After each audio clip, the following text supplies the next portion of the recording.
മഞ്ഞ വീഡിയോയിൽ ഇന്ന് ഒരു മൾട്ടി പർപ്പസ് ഡിഷാണ്. ഇഞ്ചാമ്പുളി, എരിവ്, പുളി, മധുരം എല്ലാമുള്ള ഈ കറി അപ്പത്തിൻ്റെ കൂടെ, ദോശയുടെ കൂടെ, കുബൂസിൻ്റെ കൂടെ, ബ്രെഡിൻ്റെ കൂടെ എല്ലാം ചേർത്ത് കഴിക്കാൻ, ചോറിൻ്റെ കൂടെയും ചേർത്ത് കഴിക്കാം. നല്ല ടേസ്റ്റാണ്. മഞ്ഞ വീഡിയോയിലേക്ക് കൃത്യമായ സ്വാഗതം. ഇതെന്താ ഇന്ന് ടീച്ചർ കുറേ സാധനം കൊണ്ട് വന്നിരിക്കുന്നതെന്നറിയാമോ? ഇതൊരു റിക്വസ്റ്റഡ് വീഡിയോ. കുറച്ച് നാളായി ഈ നോയമ്പുകാലത്ത് ഒരു നല്ല ഇഞ്ചിപ്പുളി വെച്ച് തരാമോ, ഒന്ന് കാണിക്കാവോ എന്ന് ചോദിക്കും. അതിനുള്ള സാധനങ്ങളാണ് അരിഞ്ഞിരിക്കുന്നത്: ഇഞ്ചി, ഉള്ളി, കറിവേപ്പില, പച്ചമുളക്. പിന്നീട് ഇത് സ്റ്റാർട്ട് ചെയ്യാം. ആദ്യം നോൺ സ്റ്റിക്ക് പാൻ ചൂടായി കഴിഞ്ഞു. അതിനകത്തോട്ട് ആവശ്യത്തിന് മാത്രം ഒരു 3 സ്പൂൺ എണ്ണ ഒഴിക്കണം. കാരണം ഇത് വഴറ്റിനെടുക്കണമല്ലോ, അതിനത്ര എണ്ണ ആവശ്യമുണ്ട്. എണ്ണ ചൂടായിക്കൊണ്ടിരിക്കുമ്പോൾ ആദ്യം തന്നെ കടുകിടാം.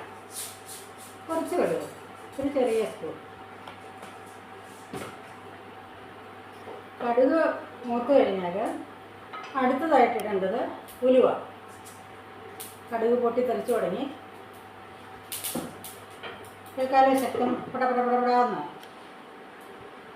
മുഴുവൻ പൊട്ടി തെറിച്ച് പോകാതിരിക്കാൻ അത് മൂടി വയ്ക്കുന്നത് നല്ലതാണ്. അത് കഴിഞ്ഞാൽ അടുത്ത ഇൻഗ്രീഡിയൻറ്റ് സ്വല്പം ഉലുവ. അതും ഉടനെ തന്നെ മൂത്ത് വരും. ഉലുവ മൂത്ത് കഴിഞ്ഞാൽ ഇനി നമ്മുടെ ഇൻഗ്രീഡിയൻസ് ഓരോന്നായിട്ടിടാം. ആദ്യം തന്നെ ഇഞ്ചി ഇടാം. ഇത്രയും ഇഞ്ചിക്ക് അതിൻ്റെ ഇരട്ടി ഉള്ളി ഇടണം, എന്നാലേ ഇഞ്ചിമ്പുളിയുടെ നല്ല ടേസ്റ്റ് കിട്ടത്തുള്ളൂ. ഇഞ്ചി ഒരു പകുതി മൂത്ത് കഴിയുമ്പം അതിനകത്തോട്ട് ഉള്ളി ഇടണം. ഇതെല്ലാം ഏറ്റവും ചെറുതായിട്ട് അരിഞ്ഞു വെക്കുന്നതാണ് ഏറ്റവും നല്ലത്. ഇഞ്ചിപ്പുളിക്കറിയുടെ ഫസ്റ്റ് സ്റ്റെപ്പാണ് കാണിക്കുന്നത്. ഇഞ്ചി ഏതാണ്ട് പകുതി മൂപ്പായി. ഇഞ്ചി പകുതി മൂപ്പാകുമ്പം അടുത്തയാളെ തട്ടാം. ഉള്ളി, ചുമന്ന ഉള്ളി ചെറുതായിട്ട് അരിഞ്ഞു വെച്ചിരിക്കുന്നു. അതിൻ്റെ കൂടെ തന്നെ പച്ചമുളകും കറിവേപ്പിലയും കൂടെ ചേർത്ത് നന്നായിട്ട് വഴറ്റാം. ഈ വഴറ്റുന്നതിന് സ്വല്പം ഉപ്പ് ചേർക്കുവാണെങ്കിൽ പെട്ടെന്ന് വഴന്നു വരും. അതുകൊണ്ട് നമുക്കൊരു സ്വല്പം ഇതിനാവശ്യത്തിനുള്ള ഉപ്പും കൂടെ ചേർത്തിട്ട് ഇത് വഴറ്റണം. ഇത് ഒരുമാതിരി വാടുന്നിടം വരെ വഴറ്റണം. ഇത് വഴറ്റുന്നതാണ് ഇതിൻ്റെ ഫസ്റ്റ് സ്റ്റെപ്പ്. അത് കഴിഞ്ഞിട്ടാണ് ഇതിൻ്റെ സെക്കൻഡ് സ്റ്റെപ്പ്. കണ്ടോ, വഴറ്റി കോരി കഴിഞ്ഞു. ഇതിനകത്തുനിന്ന് വഴറ്റി കോരി മാറ്റി. ഇനി ഇതിനകത്ത് സ്വല്പം എണ്ണയുണ്ട്. ഒരു സ്വല്പം എണ്ണ കൂടെ ഒഴിച്ചിട്ട് ഇതിന് മസാലയെല്ലാം വഴറ്റി ചേർക്കണം. എണ്ണ ചൂടായി കഴിയുമ്പോൾ ആദ്യം തന്നെ സ്വല്പം മഞ്ഞൾപ്പൊടി, 2 സ്പൂൺ മല്ലിപ്പൊടി, എരിവിന് ആവശ്യത്തിന്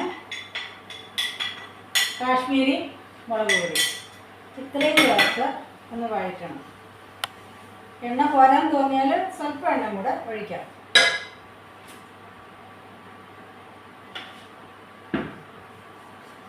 പിന്നീട് ഇതിലോട്ട് ചേർക്കേണ്ടത് ഒരു സ്വല്പം ജീരകം. ജീരകത്തിൻ്റെ പുറത്ത് പൊടിച്ച് വെച്ചിരിക്കുന്ന ജീരകത്തിൻ്റെ പൊടിയാണ്.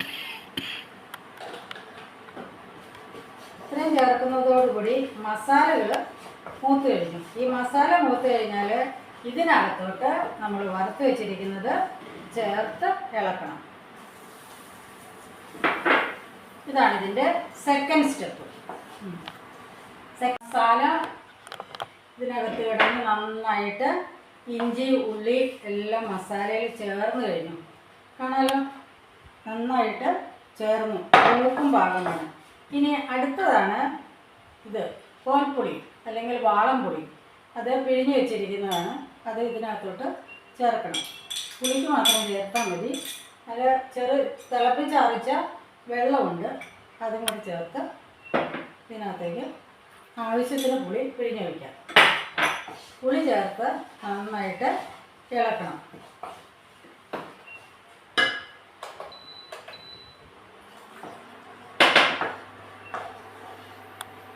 ഈ സമയത്ത് തിളച്ച് കഴിയുമ്പം ഉപ്പും പുളിയും പാകമാണോ എന്ന് നോക്കാം. ഇനി പുളി ചേർത്ത് കഴിഞ്ഞാൽ ഒരുമാതിരി അത്യാവശ്യം ഇൻഗ്രീഡിയൻസ് എല്ലാം ചേർത്ത് കഴിഞ്ഞു. ഇനി കുറച്ച് സ്പെഷ്യൽ ഇൻഗ്രീഡിയൻസ് ആണ് ചേർക്കാൻ പോകുന്നത്. അതായത് തേങ്ങ കുഞ്ഞായിട്ട് കൊത്തി വെച്ചിരിക്കുന്നത് വറക്കണം, ഡേറ്റ്സ് വറക്കണം, കിസ്മിസ് വറക്കണം. ഇത്രയും എണ്ണയ്ക്കകത്ത് വറുത്ത് ഇതിനകത്ത് ചേർക്കും. കൂടെ ഒരു ശർക്കരയും കൂടെ ഉണ്ട്. ഇത്രയും സാധനങ്ങളാണ് ഇനിയും ചേർക്കാനുള്ളത്. അപ്പോൾ ഈ സ്റ്റെപ്പ് തീർന്നു. ഇഞ്ചിക്കറിയുടെ ലാസ്റ്റ് സ്റ്റെപ്പായി കാണിച്ചല്ലോ. തേങ്ങ, കിസ്മിസ്, ഡേറ്റ്സ് നന്നായിട്ട് വറുത്തെടുത്തു. ഇനി നമ്മൾ ഈ വറുത്തെടുത്ത എക്സ്ട്രാ സാധനങ്ങൾ, ഇതാണ് ഇതിൻ്റെ രുചി കൂട്ടുന്നത്. സാധാരണ ആരും ചേർക്കാത്ത ഒരു സ്പെഷ്യൽ വിഭവമാണ്. അപ്പോൾ ഇത് നമ്മൾ ഓൾറെഡി പ്രിപ്പയർ ചെയ്ത് വെച്ചിരിക്കുന്ന നമ്മുടെ മസാല ഉണ്ടല്ലോ, ഉള്ളി ഇഞ്ചി എല്ലാം ചേർത്ത് വെന്ത് മസാലയും ചേർത്ത് വെന്തിരിക്കുന്നതാണ്. അതിനകത്തോട്ട് ഇത് ചേർക്കാം.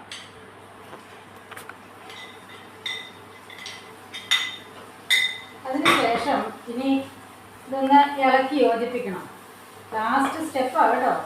ഇതെല്ലാം കൂടെ ഇളക്കി യോജിപ്പിച്ച് നന്നായി യോജിച്ച് കഴിയുമ്പോൾ നമ്മുടെ വില്ലൻ ശർക്കര വെള്ളത്തിൽ അലിയിച്ച് വെച്ചിരിക്കുകയാണ്. ഇത് ചെറു ചൂടുവെള്ളമാണ്.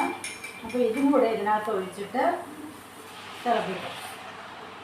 ഇനി നമുക്ക് തിളച്ച് വരുമ്പം സ്വല്പം കൂടെ ചാറ് വേണമെന്നോ അല്ലെങ്കിൽ കുറുകൽ കൂടുതലാണെന്നോ വല്ലതും തോന്നുകയാണെങ്കിൽ കെറ്റിലിനകത്ത് തിളപ്പിച്ചരച്ച വെള്ളമുണ്ട്, അത് ചേർത്ത് ക്രമീകരിക്കാം. വേണ്ട, എല്ലാം കറക്റ്റാണ്, എല്ലാ സാധനങ്ങളും കറക്റ്റാണ്. ഇനി നമ്മുടെ ഈ ഇതൊന്ന് തിളയ്ക്കണം. തിളച്ചിട്ട് വേണം ഉപ്പ്, പുളി, എരിവ്, മധുരം എല്ലാം കറക്റ്റാണെന്ന് നോക്കണം. ഇതിനകത്ത് കുറച്ച് സാധാരണ ആരും ചേർക്കാത്ത കുറച്ച് ഇൻഗ്രീഡിയൻസ് ചേർത്തുകൊണ്ട് ഇതിനൊരു സൂപ്പർ ടേസ്റ്റാണ്. തിളച്ചു തുടങ്ങി, നന്നായിട്ട് തിളക്കട്ടെ. കാരണം ഇത് നന്നായിട്ട് ലാസ്റ്റ് ചെയ്യുന്ന ഒരു കറിയാണ്. ഒരാഴ്ചയോ അതിലധികമോ പുറത്തിരുന്നാലും കേടുവരത്തില്ല. കാരണം ഇതിനകത്ത് അങ്ങനെ ജലാംശം ഉള്ളതായിട്ടുള്ളതൊന്നും ചേർത്തിട്ടില്ല, എല്ലാം വഴറ്റിയാണ് ചേർത്തത്.